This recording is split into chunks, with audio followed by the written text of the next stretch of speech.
Hello and welcome to episode 3 of the Clutch Report with Shivas and Karak. Today we're going to be dissecting this past weekend's Premier League action and also taking a look at some of the craziest deadline day deals that happened. Starting off with my man in the jersey. He's beaten the other possible contenders for the Premier League. Tell me how you felt when that Szoboszlai free kick clearly hit the post and nestled in.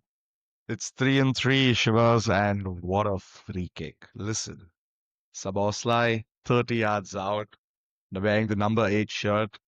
Oof. I think the keeper Yeah, didn't do much about it, I think, and no keeper in the world could do much about it. I thought it was a sensational free kick. And tight game, very tight game. First half, I thought Arsenal were compact, and Arsenal felt like Arsenal, obviously, with that team having look like four CDMs. Like, when you see their team, they had seven defenders and three attackers, which didn't make sense typical to me. Stoke mentality. I, again, like, I just didn't understand this. I thought, what was Merino doing there? I think just that, but I thought they were set up well from the first half. But I think Slot, again, he's so good at these in-game changes, bringing on Curtis Jones instead of McAllister, which completely changed the game because Curtis Jones, obviously very physical, can hold the ball and move around a little bit. And also, we changed our pressing strategy, which helped.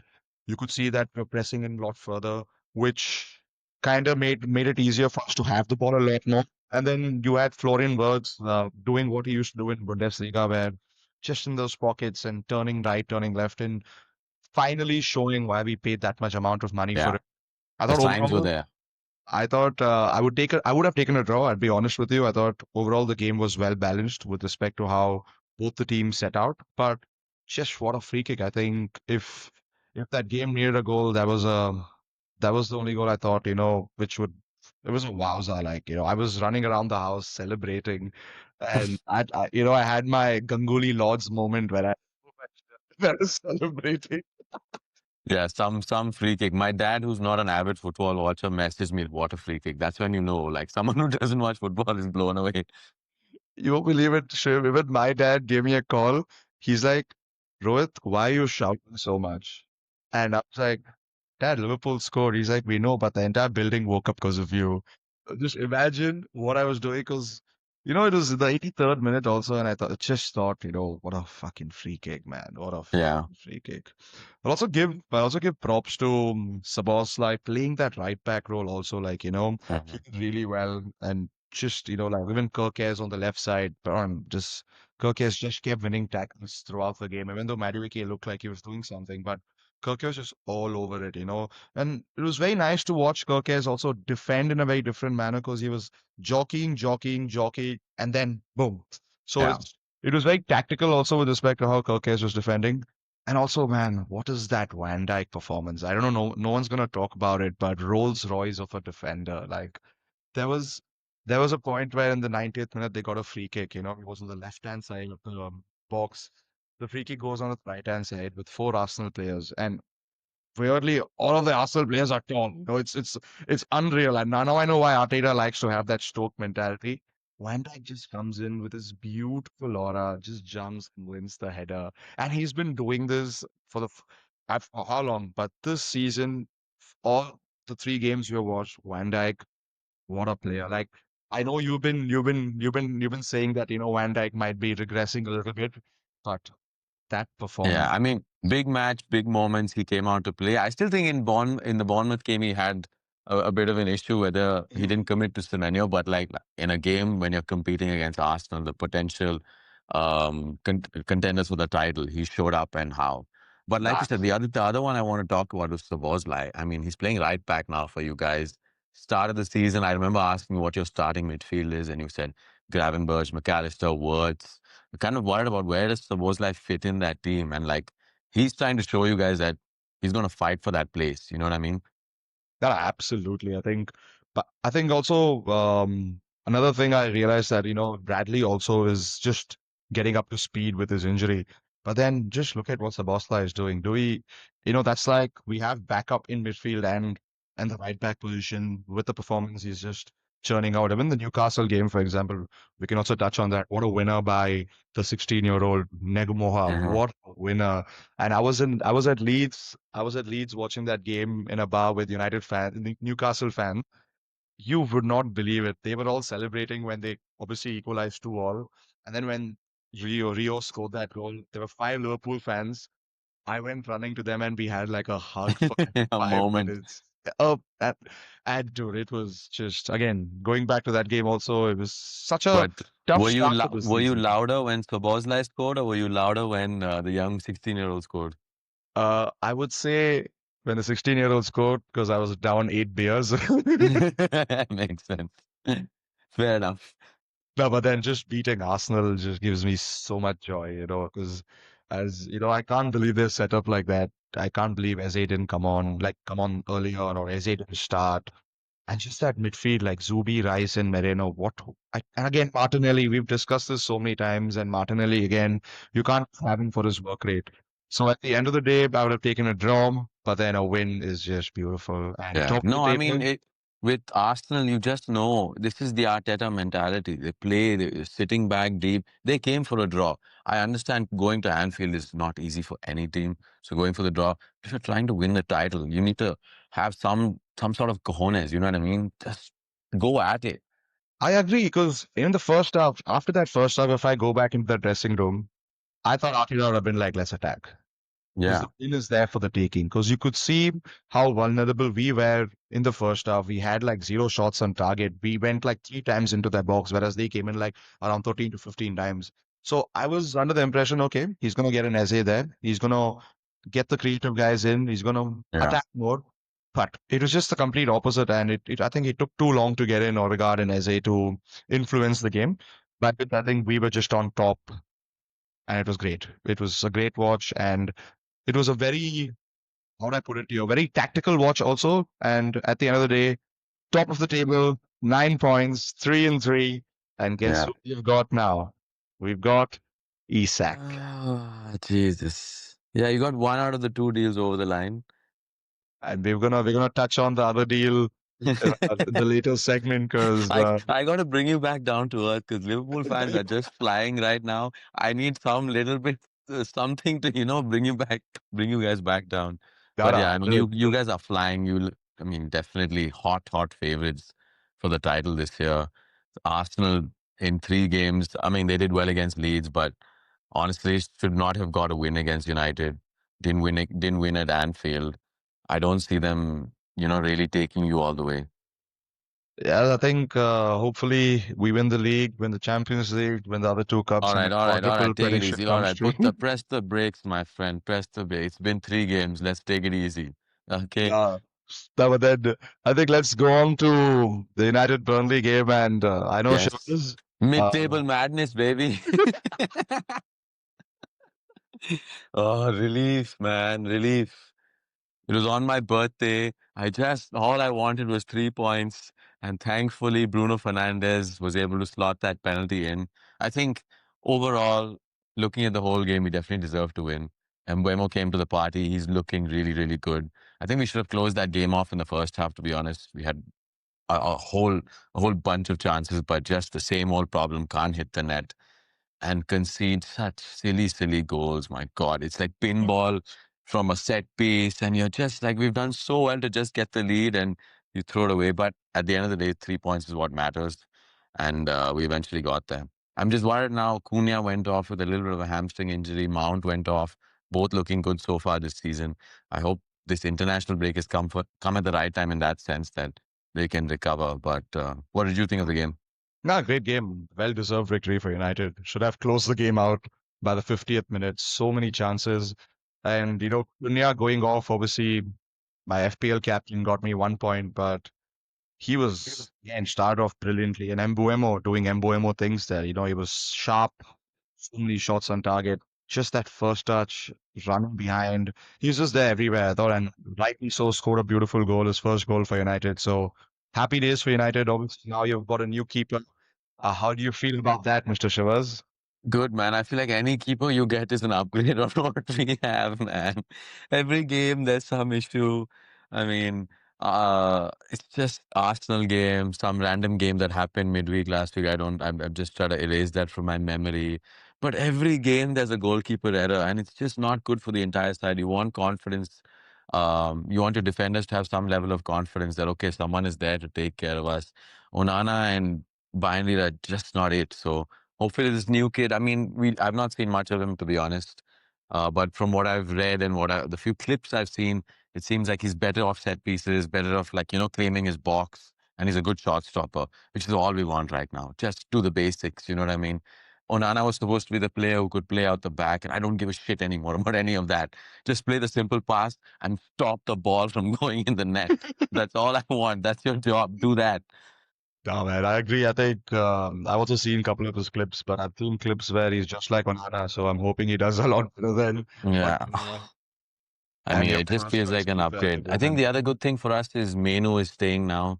With He was worried about game time, but I think Amarim told him, no, we need you. And now with Mount getting injured, I think Menu will see a lot more minutes. Ugarte is just crap, so he can stay out the team. Just play Menu. Even if it takes a few games for him to settle in, just keep playing him. You know what I mean? Then eventually he'll get that mojo back, which is what I'm hoping for. No, also I think just another question before we move on. Do you think Ruben Amram should be a little bit more pragmatic? Because playing two in the middle, how long will this go on for? Because obviously Burnley scored two, and if you looked at what Burnley did, if you don't take your chances, Burnley looked like they could score a third also.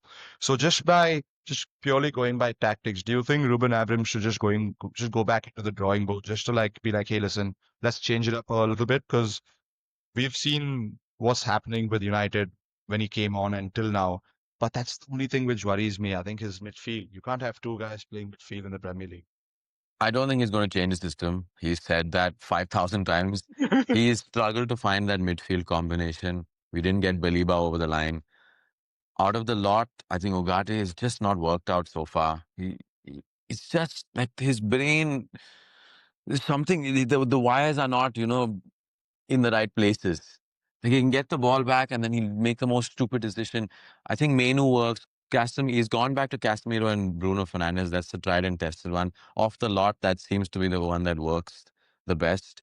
But now with Mount injured, I can see Bruno moving forward and Menu and Casemiro maybe taking control there, which I think if you just give them a few games, give them a run at it, it can work out. But you have to be consistent. And also the problem with us is we've not had results, right? So he's constantly chopping and changing, trying to get that result. If we get a little bit of form, then he can stick with the same team again and again. So that's what I'm hoping with. And also in the Burnley game, like I said, like we both discussed, we should have closed that game out in the first half.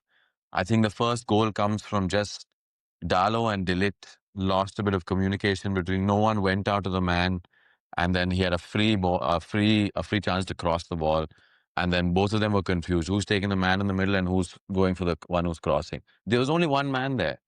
No That one. was There was four schoolboy. United defenders. No one has marked him. So that's just miscommunication. An error like that can happen. But in terms of the midfield, I think he just needs to be a bit bolder and stick with two. Stop chopping and changing as much. Stick with the two that you think you like the best, and eventually they will form that chemistry and that bond, and we'll be better off. Also, I have one last question for you. What is happening with Benjamin Sesko? Listen, you've paid the bucks for him. You can't put him on in the 65th minute and 70th minute and expect him to like do a miracle. I believe that if you're paying so much for a striker, has to fucking start. That's my belief. So from a United fan's perspective, I just like to understand what's happening. Is he gonna be starting? Is Ruben Amram just waiting, just asking, like just making sure that he settles in well? Because I understand that it's a huge money move, and then not just starting your first three Premier League games. If I was a striker, I might be like, what am I doing here? So I just want to hear your thoughts on Sesko before we move on. I think he's just trying to slowly integrate him into the team. He's not had a long preseason, barely any. I mean, he played his first full 90 against Grimsby. I don't remember that game, but we have to talk about it because Sheshko did play there. He's still finding his feet, I think. He's had a few chances here and there. He's got a good leap on him, but that chemistry is still not built around the Mhm. players. And what's kept him out of the team, to be honest, is that Mount and Cunha and Embuemo have looked good together. And True. if players are playing well, you can't drop them, right? You're not going to play Mount deeper just to fit him in. But now with Mount injured, I can see Sheshko playing 100%. Even Cunha's injured, so those spots are wide open. I think Sheshko will probably play. I think Bruno will be pushed forward, or maybe Ahmad. I don't know, but if depending on how those injuries are. But it's going to take a few games, and United fans are patient. We've just lost Hoyland. We were patient with him. We will be patient with Sheshko. That position is, I think, Gary Neville mentions it all the time. He's like, Manchester United goalkeeper and Manchester United centre forward Very good. are two of the toughest positions to play in world football, just because the amount of spotlight, the amount of pressure that's on you. And if you go for 4 or 5 games without scoring a goal, the pressure gets to you. Same thing happened with Hoyland. But let's give him some time. He's had mostly minutes off the bench in the Premier League. He will get his first start, I think, post this international break. And I'm sure he'll do well. I'm trying to be optimistic. I'm sure he'll be fine. As the team's confidence also builds, I'm trying to look at United in without that Grimsby game. The Fulham game was okay. I think, again, in the first 30 minutes, we were really good. Arsenal game, we were good the whole game. Burnley game, we deserved to win. So taking that Grimsby game out of the picture, I think we've been okay. It's hard to take it out because it did happen. We saw how awful we were. It's disgraceful, shambolic, spineless, gutless. There's like endless words to describe that game. But apart from that, we have been okay, and there have been some positive signs.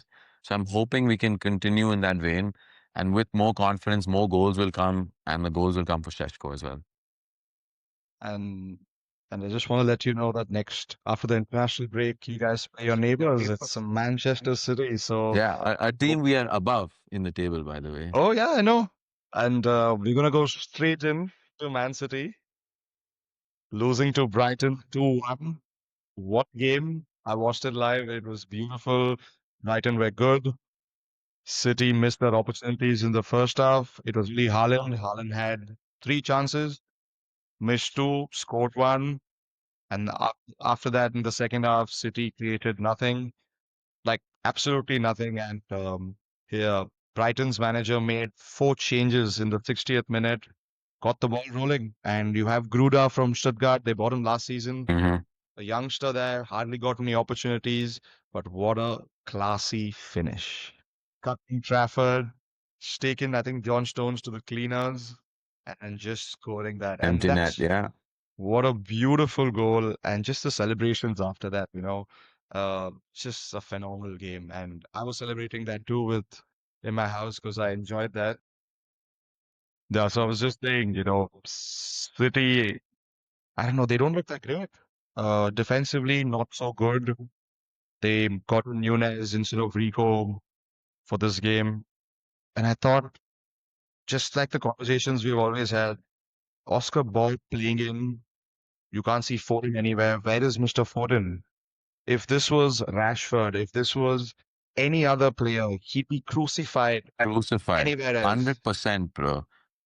Like, The what the is the happening? the attention that no one talks about City like when they're going through a rough patch. It's just the love for Pep and the City team is too one-sided. It's too biased. I mean, like you said, Foden, like, where has he been? Like, no, I've not heard a mention of Foden in the last 3 4 Exactly. weeks.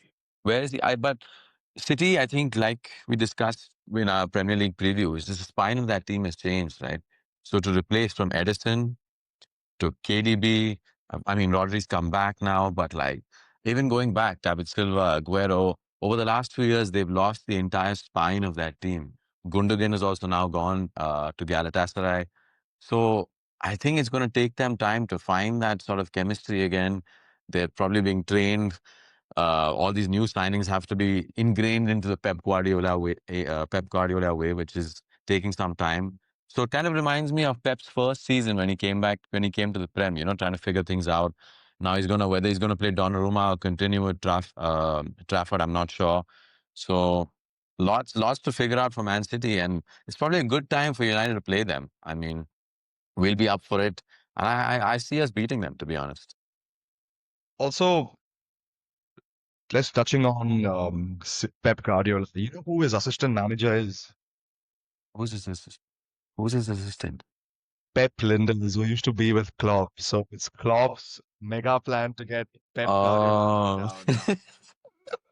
conspiracy theories, aka Karak. You know, I've been reading so much about Pep Linders and everyone's saluting Pep Linders because you're Yeah. doing all the other fans a good deeds. Keep going Yeah, on. there's probably a clash of egos and a clash of systems going on there. So, but they'll figure it out eventually. But my prediction early on was that Man City will finish second. I think Hmm. that's looking tough. That's looking tough right now. Same, I think we both had Man City at second, and at this moment it's looking tough. But who But else will sort but this out? Arsenal also not looking good either, unless you see the Blues, which we can move on to. Blues. Chelsea in a quite a crazy VAR infested game. Listen, Uh, but they've got 2 out of 3 wins. Just putting it out there. what the fuck is the VAR doing there? What the fuck is going on there? I That was the most horrendous decision I've ever seen in a very long time. It's shocking. It's absolutely shocking. I mean, they're there just to fix basic errors. Why are they interfering so much? Just think about Josh King, 18 years old, been in that academy since like 9 years old, scoring his first Premier League goal for Fulham against Chelsea, their rivals. It's a derby, right? And then you call it off for that nonsense there. And he stole his moment. And like that's so far behind in the play. It's just, that's not what you've been brought in for. It's And, scammed. They got scammed. I mean, I really feel for Fulham in that moment. And Josh King, like you said. and Marcus Silva, because I thought in the first half, Fulham were great. Fulham was set really well. Chelsea were nowhere to be seen. It looked like they missed Cole Palmer because there was so much going on in that game where Fulham was just so much better. And then they conceded a corner in the 45th minute, 8 minutes added on. After the 8th minute, there was a corner from Enzo and Petro scored. And that's about it. In the second half, Chelsea obviously got to the groove and got another penalty. Another, I, according to me, in my opinion, I thought Pedro should have been given a card, not a card, but it should have not been a penalty because he also handled the ball when before it got to Sessegnon's hand. But Yeah, it's just all we demand of VAR is consistency, man. You can't have one exactly, decision go one way and the other go the other way. It's just that's all we demand of it. And every year they keep coming out and saying, "Oh, we're going to make sure we don't interfere too much. We're going to keep it just to like the howlers, as they say."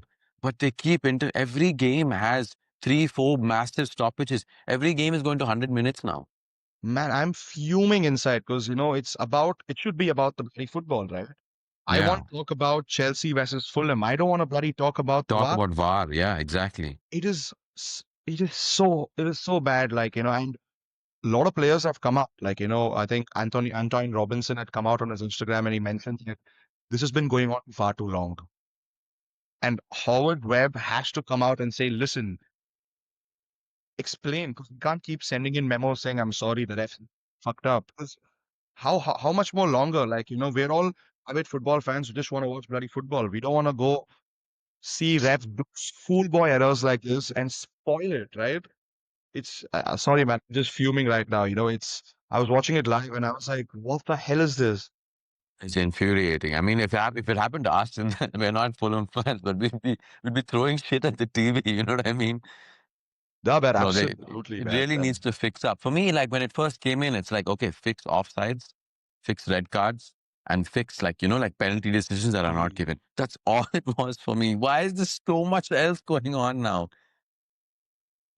See, I'm telling you, man, because it was a beautiful goal also, Muniz, what a hold up play. Chalobah even from somewhere, and the ball was on the right side. Chalobah comes in from the left. But I just don't understand how they've given that as a foul and how has the VAR instructed the ref to go into the monitor. It's all about clear and obvious, clear and Errors, yeah. obvious. What was not was that a clear and obvious foul? Yeah, and how many years do they need to fix this up? We've had VAR for a few years now, and Mm. it seems to be getting worse. Like you And were supposed to improve the game, it's gotten worse.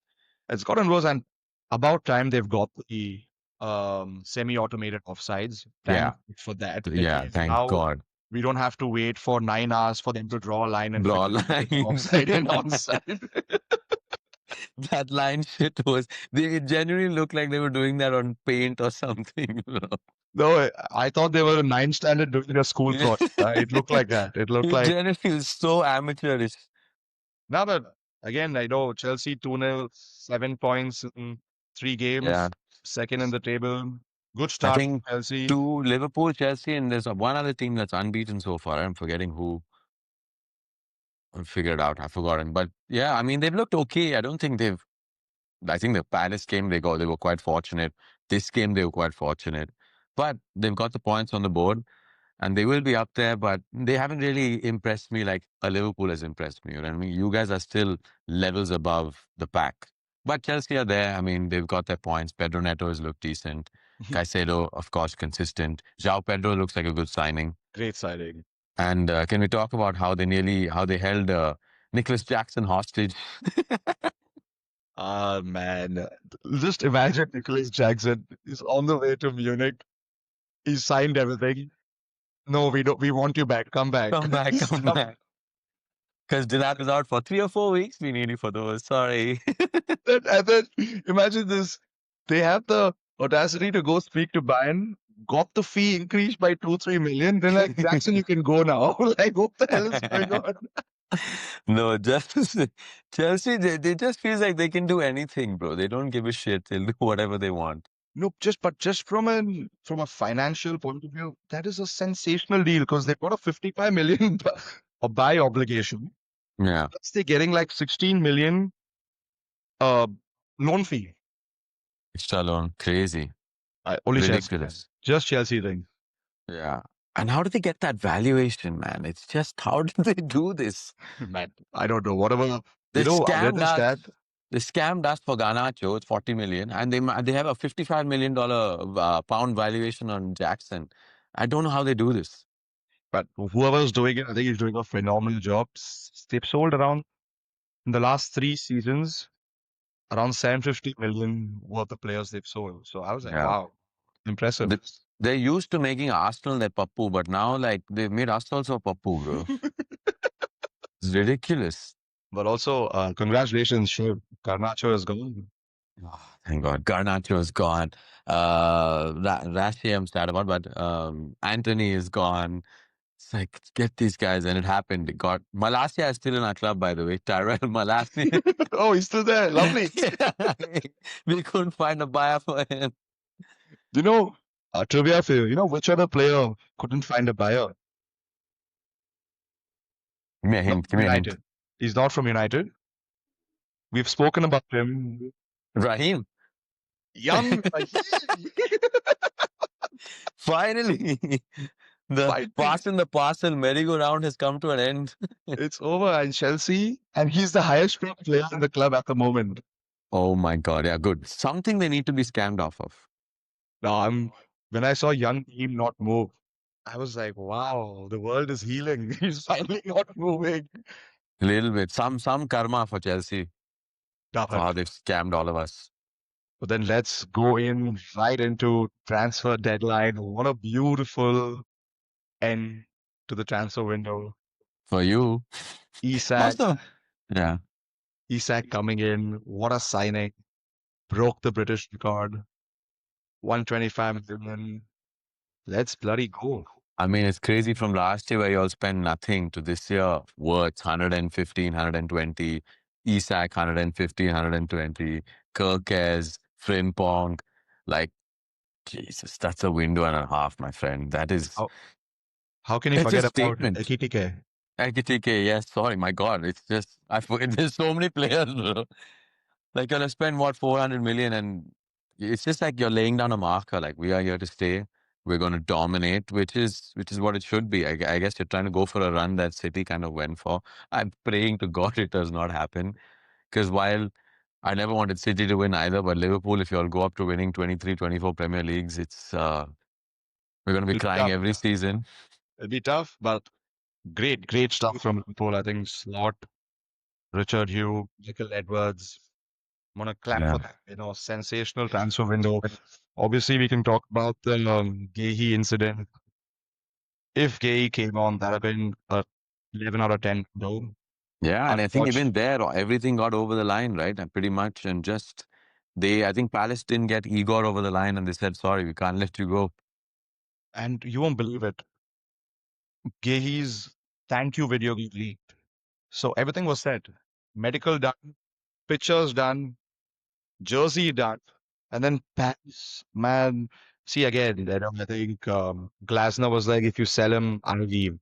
And he just held him on to like on to being an hostage, and then he had to go back. But again, we can also have a chat about he did it perfectly. He kept everybody happy. He Mhm. told everybody that, hey, listen, I want to leave, but I'll play for the club. If you can Unlike see Isak. this, that'll be great. He still played. He still scored an absolute screamer against Villa, celebrated. And everybody knew that he was going to leave, right? Yeah, Then you look at Isak and Visa, the way they've done it. They just were like, listen, I want to go. I won't play for your club anymore. And they have got their moves. it's player power, man. It's player power.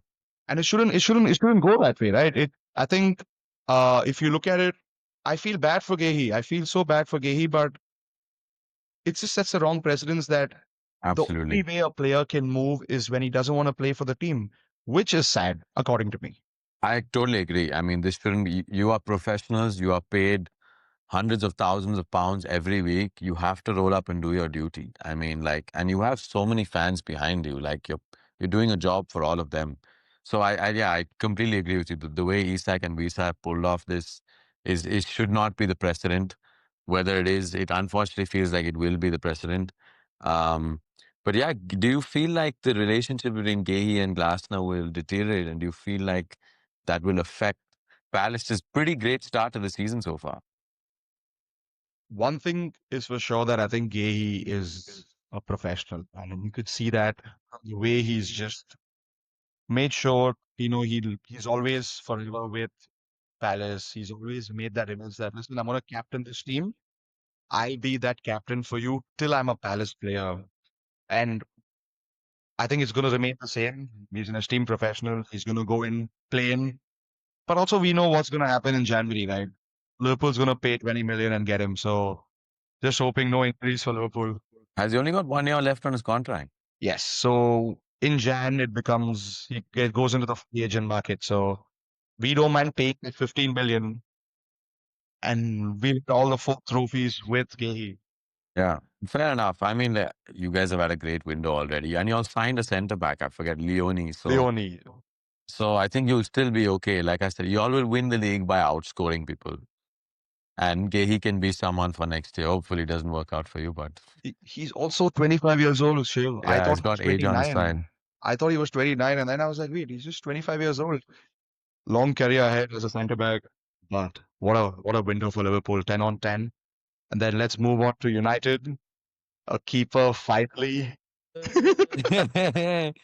Shamans, what do you think of them lemons? When life gives you lemons, I don't even know who he is, bro. But God damn. Today I was watching a clip of like Onana's like, worst moments and stuff, and you just feel like he was so bad. And he has the audacity. So it came out today that so because we didn't make it to the Champions League, all the players get like a 20 to 25% pay cut. This man has gone and demanded a fresh contract. You sick man. You throw the ball in your own net and you demand a new contract. There's a clip of him last year. We are fighting late on in a game, okay? This clip, like, it's the most infuriating Onana clip. We have the ball, we have a free kick. He's about to launch it. He keeps throwing the ball in front, keeps throwing the ball in front. The referee told him 5 times, take the ball back, and he keeps throwing it. Bro, I swear to God, I smashed my TV that day. Because Oh, it's no, just, no. I mean, Bayandi, at least, okay, he's trying his best. He's not very good, but Onana is like an idiot, bro. It's like brain fart all the time. So, I mean, he thinks he can fight for his place, but like the audacity of asking for a fresh contract, just disgusting. So that's what goes on with that. Like, no one knows what goes on. Yeah. Also, But I this blame new the guy, as we agency. discussed, we've not seen much of him, but from what we've been struggling the most with is like, corners, set pieces. getting the ball out. So we just need someone to come out and punch the ball. He seems to be more assured in that sense and supposed to be a good shot stopper also. So yeah, I mean, I think United fans generally are happy. It was either him or Martinez. I would have taken either, to be honest. But the Martinez deal didn't work through. I mean, work out. But it's okay. We've got a new keeper, and hopefully, I think he will be an upgrade on what we have. So happy days. So how much do you rate your transfer window out of 10? I'd probably give it an 8. If we got a midfielder over the line, I'd give it a 10. Hmm. The thing, like we discussed earlier, we were lacking goals. We bought goals. They've not come yet. And Bremo's got his first one. Cunha it will come. You can It see will, the has quality to there. come. It's going to come.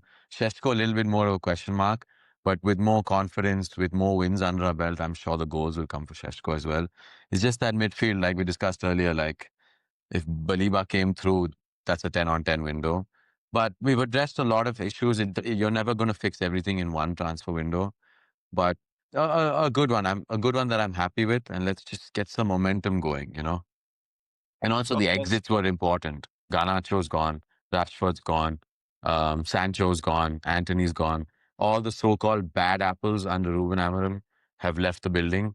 So now he's got no excuses. So you've got the team. I mean, largely you've got the team that you want. Of course, not everything, but the results have to be better now. Not 100%. I think 8 out of 10 is something I was going to say. Also, the exit plan for all the Deadwood. Yeah. Happy for United, except And we for got some money for them. You know, we rarely get money, whatever, 15, 20. We got 40 for Garnacho. We got something, man. Just take it now. no, man. I agree. I agree. I agree. Let's go on to Manchester City. Donnarumma finally two keepers in a window. Yeah. I think am I into that? Who do you see being the number one choice though? I think Donnarumma. I think you're paying 30 million for Donnarumma, Champions League winner. Yeah. Has to start no matter what. But he doesn't have that. He doesn't play with his feet as well as No, but then like what? Edison did. I think Trafford is also pretty good with his feet, No, what he and Pep brings, likes that.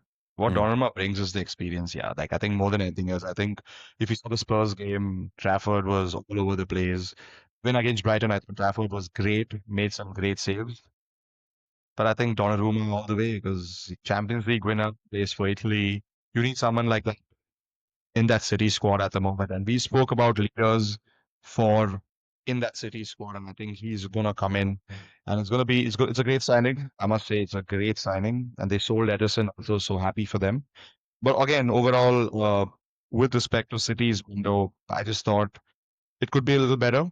They should have signed a right back. I cannot believe they Mhm. haven't signed a right back, and also an out and out winger. Like I just thought that they're missing that clutch areas, like a winger who's just so clutch, like, who can be direct. Obviously Doku was there, but I don't rate Doku too highly. I'm sorry, I don't rate him highly. But I I call him merry-go-round. He just goes in circles. exactly right. And I just don't see the squad finishing top. And for the first time in a very long time, as a Liverpool fan, I'm saying this. I'm not worried about City.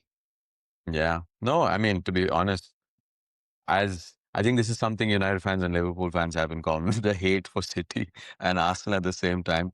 Yeah, man, like I told you, I think we will beat City. Manchester United, this Manchester United is going to Oof. beat Man City at the Etihad. I'm calling it Uh, right now. So three losses in a row for Pep. I want to see what the media says because they don't say a word against Mr. Nothing. The Guardiola. media is darling. It's also just, I realized the media comes after us a lot because we are massive. City are not.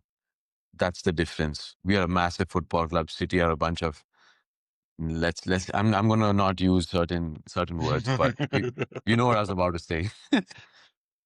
Yeah, man, 100%. I think we can just move on to a bunch of transfers which I thought caught my eye. Number one was Kolo Meoni to Tottenham Hotspur. Last minute.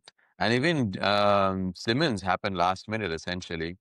I think Tottenham have had a great, I think more than a great transfer window. Some great players out there. Xavi Simmons, Kolo Meoni, and then just that squad looks great with Kudus also in it. I agree. I mean, they did lose this past weekend, but I think, yeah, the Right. squad looks good. Thomas Frank has set them up pretty well. And I think the money that they were supposed to spend on Morgan Gibbs White opened up. And with Javi Simmons still being available, it seems like it'll work out for them. Also, Eze, if you forgot. Oh, yes, the money for Eze also, which, so yeah, I think, but very proactive. The fact that even though those deals didn't go through, they still made sure they stayed calm in the market and got those deals over the line last minute.